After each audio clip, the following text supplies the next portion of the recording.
Chers compatriotes, après plusieurs années de silence et de retenue qu'imposait mon statut d'homme d'État, je me sens dans l'obligation de briser ces devoirs, car le salut de notre peuple en dépend.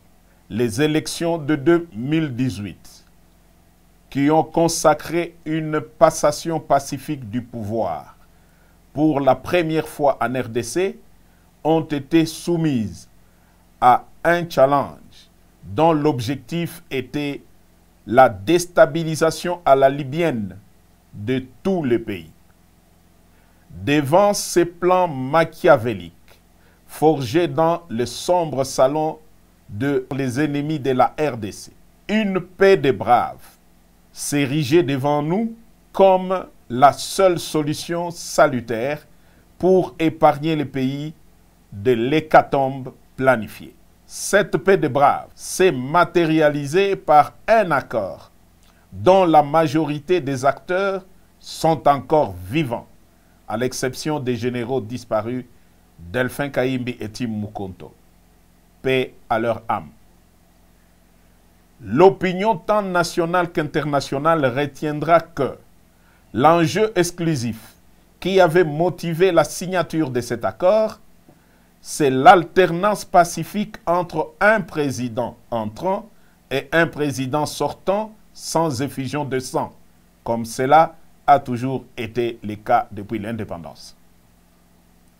Force est de constater que cet acquis indéniable est malheureusement mis en mal gravement par Félix Antoine Tshisekedi, qui en était le plus grand bénéficiaire.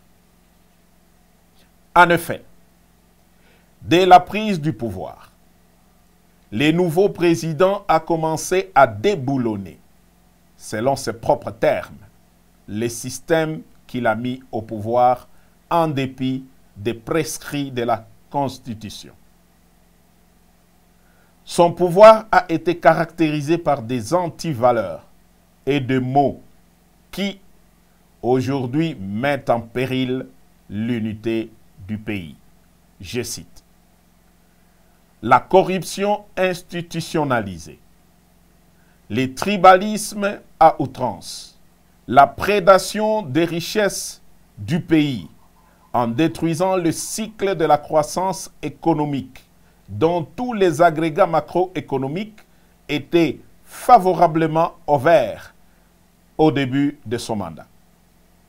L'instrumentalisation et la tribalisation de la justice, les assassinats politiques, ainsi que le crime d'État dans le Katanga et dans l'Est de la République. La paralysation et la caporalisation du Parlement, symbole de la démocratie. L'affaiblissement de l'armée et du système de défense par les tribalismes et les traitements à la tête du client.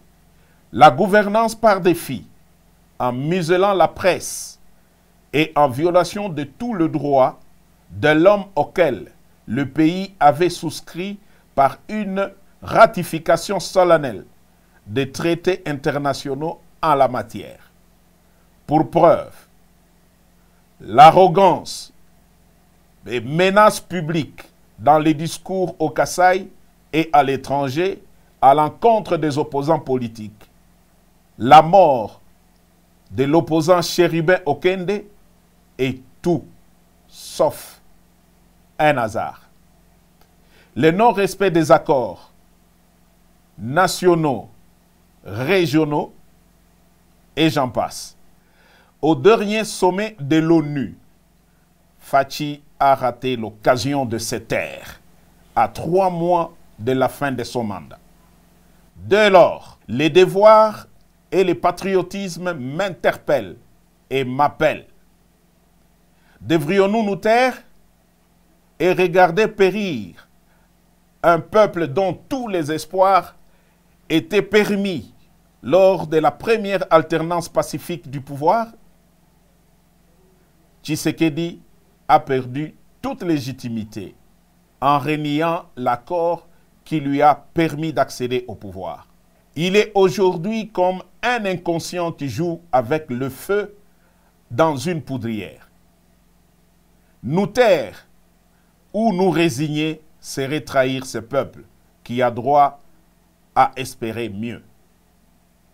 L'armée et la police, ainsi que toutes les forces de défense du pays, ne sont plus liées au devoir d'obéir dès lors que le commandant suprême est devenu lui-même un danger par son immaturité, son incompétence notoire, son népotisme